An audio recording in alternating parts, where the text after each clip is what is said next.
আসলে আজকে আলোচনা সভা সম্মানিত সভাপতি সাহেব এখানে উপস্থিত আছেন, আমার কলেজের ছাত্রছাত্রীরা এখানে উপস্থিত আছেন, এই কলেজের এই বিশ্ববিদ্যালয়ের শিক্ষক শিক্ষিকা এখানে উপস্থিত আছেন, আমার দলীয় ভাইরা এখানে উপস্থিত আছেন, গণ্যমান্য আমাদের আমরা একসাথে মিলে যাদের সাথে একসাথে মিলে রাজনীতি করি এখানে উপস্থিত আছেন, আপনাদের প্রাক্তন ভিপি খোকন ভাই এখানে উপস্থিত আছেন, আরো অনেকে। সবাইকে আমার অন্তরের অন্তঃস্থল থেকে আমি প্রথমে ধন্যবাদ। আসসালামু আলাইকুম। আসলে বক্তব্যের এমন কিছু না, কারণ অনেক কথা আপনাদের মাঝখান থেকে আমি বলেছি, তারপর দুই একটি কথা বলি। আজকে যে আন্দোলনটা হয়েছে 5 তারিখের আগে একটি স্লোগান ছিল, স্লোগানটা কি? দেশটা কারো বাবার না। তোমাদের কথাটা খেয়াল আছে? ঠিক এরকম আরেকটি স্লোগান আছে, রূপগঞ্জটা কিন্তু কারো বাবার না। রূপগঞ্জটা কেমন বাবার ছিল আমি তোমাদের একটা কথা বলি। একটা স্কুলে সভাপতি কাকে বানানো হয়েছে জানো? আমাদের গাজী সাহেবের ছেলে শাশুড়িকে একটা স্কুলে সভাপতি বানানো হয়েছে। রূপগঞ্জে কি মানুষের অভাব ছিল? রূপগঞ্জের মানুষকে বাদ দিয়ে ওনার ছেলে শাশুড়িকে পর্যন্ত স্কুলের একটি সভাপতি বানানো হয়েছে।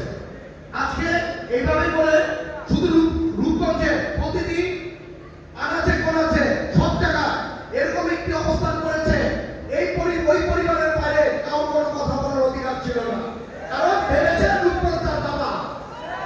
আজকে আমি বলবো তোমরা ওই বাবাকে ইনশাল্লাহ জেলে ঢুকিয়ে রেখেছো। ওই বাবাকে এরকম ধরনের বাবা যাতে রূপগঞ্জে এস্টাবলিশ না হয়, এর জন্য আমি তোমাদের সাথে মিলে একসাথে ইনশাল্লাহ কাজ করবো। আমি কয়েকটা কথা বলি তোমাদের মাঝখানে, যে আজকে তোমরা অনেকে বলো যে এটা কলেজের আসলে এরকম পরিবেশ নাই। আসলে কলেজের পরিবেশ যে কোনো জিনিস দাবি কিন্তু নিজেরাই আদায় করে নিতে হয়। তোমরা এটা মানো?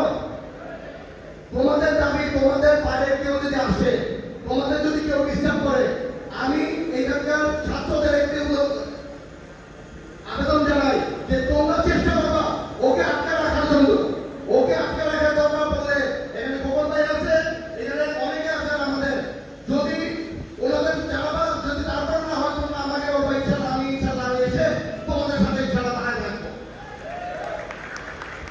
আজকে আমি তোমাদের একটা কথা বলি যে তোমরা যারা আছো এখন অনেকের বন্ধুত্ব আছো, অনেকে চিন্তা করো যে ক্রিকেট খেলতে গেলে যে তোমরা একটা বল লাগবে, এই বলটা কিভাবে পাবা।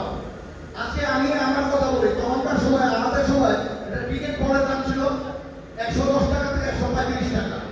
এই টাকাটা জোগাড় করতে 22 জন লোক লাগতো। আমরা 22 জনের সাথে হতাম, কিন্তু টাকা জোগাড় হতো না। আর এখন এরকম বল কেনার টাকা আমাদের অনেকের কাছে গেছে, কিন্তু 22 জন বন্ধু দিতে পাই না। আমি তোমাদের একটা কথা বলি, তোমরা যারা আছো ছাত্রছাত্রীরা যারা আছো এইভাবে মিলেমিশে দেখো, তোমাদের বন্ধুত্ব যাতে সবসময় অটুট থাকে এই দিকে খেয়াল রেখো। আজকে তোমাদের আর বেশি সময় আমি নিব না, কারণ